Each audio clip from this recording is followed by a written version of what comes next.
History of Steve Jobs, Part 2. Jobs' Zen-like ability to focus was accompanied by the related instinct to simplify things by zeroing in on their essence and eliminating unnecessary components. Simplicity is the ultimate sophistication, declared Apple's first marketing brochure.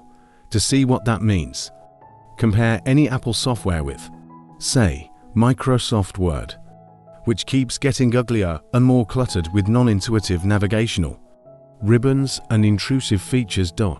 It is a reminder of the glory of Apple's quest for simplicity. Jobs learned to admire simplicity when he was working the night shift at Atari as a college dropout.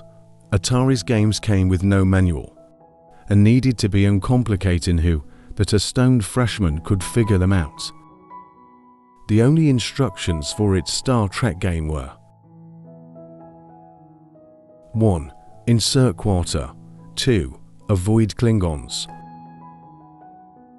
His love of simplicity in design was refined at design conferences he attended at the Aspen Institute in the late 1970s on a campus built in the Bauhaus style, which emphasized clean lines and functional design devoid of frills or distractions.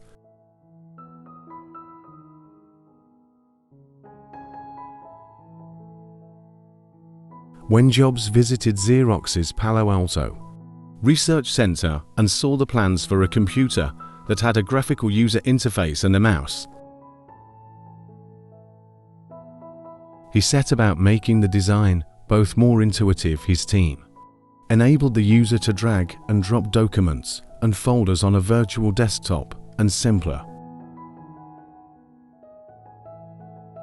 For example, the Xerox mouse had 3 buttons and cost $300. Jobs went to a local industrial design firm and told one of its founders, Dean Hovey, that he wanted a simple, single-button model that cost $15. Hovey complied.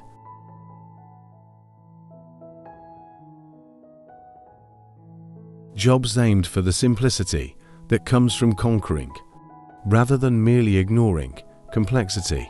Achieving this depth of simplicity, he realized,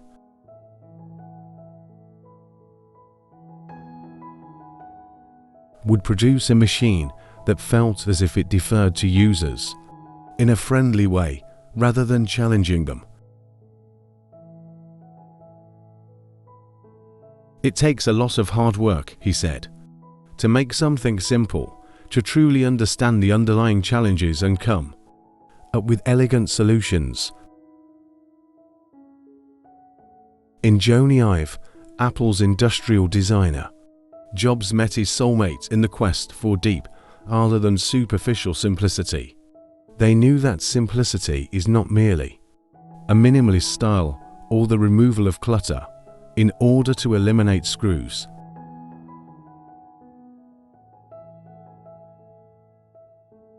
Buttons or excess navigational screens. It was necessary to understand profoundly the role each element played. To be truly simple, you have to go really deep, I've explained.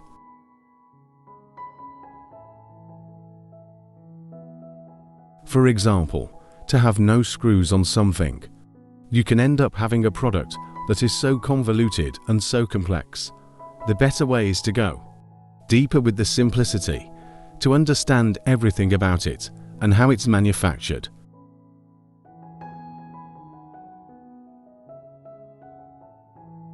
During the design of the iPod interface, Jobs tried at every meeting to find ways to cut clutter. He insisted on being able to get to whatever he wanted in 3 clicks. One navigation screen. For example, ask users whether they wanted to search by song, album, or artist. Why do we need that screen? Jobs demanded. The designers realized they didn't. There would be times when we'd rack our brains on a user interface problem, and he would go, "Did you think of this?" says Tony Fordale, who led the iPod team. And then we'd all go,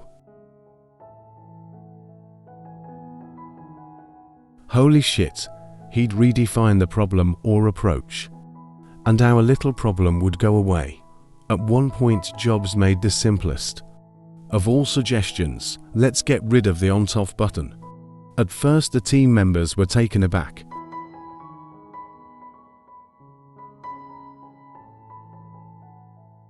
But then they realized the button was unnecessary. The device would gradually power down if it wasn't being used and would spring to life when re-engaged.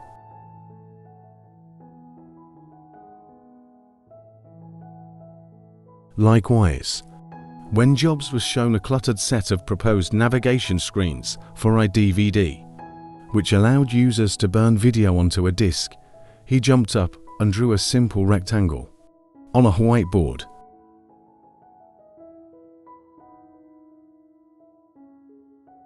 "Here's the new application," he said. "It's got one window. You drag your video into the window. Then you click the button that says burn. That's it. That's what we're going to make." In looking for industries or categories ripe for disruption, Jobs always asked who was making products more complicated than they should be. In 2001, portable music players and ways to acquire songs online fit that description, leading to the iPod and the iTunes Store. Mobile phones were next.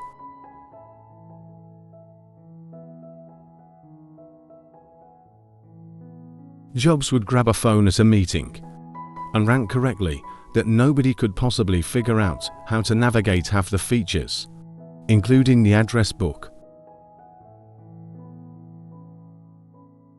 At the end of his career, he was setting his sights on the television industry, which had made it almost impossible for people to click on a simple device to watch what they wanted when they wanted. Now you can see the next part of this series. Thanks for watching. If you like this video, please like, share and subscribe of this channel.